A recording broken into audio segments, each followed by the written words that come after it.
மக்களே, இன்னைக்கான வீடியோ என்னன்னு பார்த்தீங்கன்னா, நம்ம வீட்டில் ஒரு சூப்பரான டின்னர் ரெசிபி தாங்க பண்ண போகிறேன். என்னன்னு பார்த்தீங்கன்னா, சப்பாத்தி உருளைக்கிழங்கு எனக்கு ரொம்பவே பிடிக்கும். ஆல்ரெடி உருளைக்கிழங்கு வந்து வேக வச்சு மசிச்சு எடுத்துக்கிட்டேன். கடாயில் பார்த்தீங்கன்னா 2 டேபிள் ஸ்பூன் ஆயில் ஆட் பண்ணி சோம்பு, பட்டை, லவங்கம் இதெல்லாம் ஆட் பண்ணிக்கலாம்.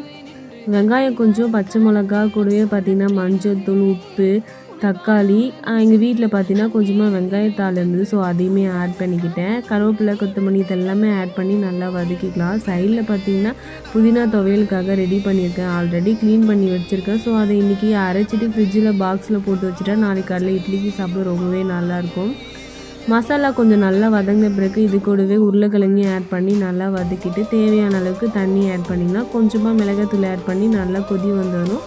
நான் ஆல்ரெடி வேக வச்ச உருளைக்கிழங்கு கொஞ்சம் எடுத்து வச்சுருக்கேன். கூடவே பொட்டுக்கல்லை அரைச்சி விட்டுட்டா கிரேவி பார்த்திங்கன்னா கொஞ்சம் திக்காக இருக்கும்.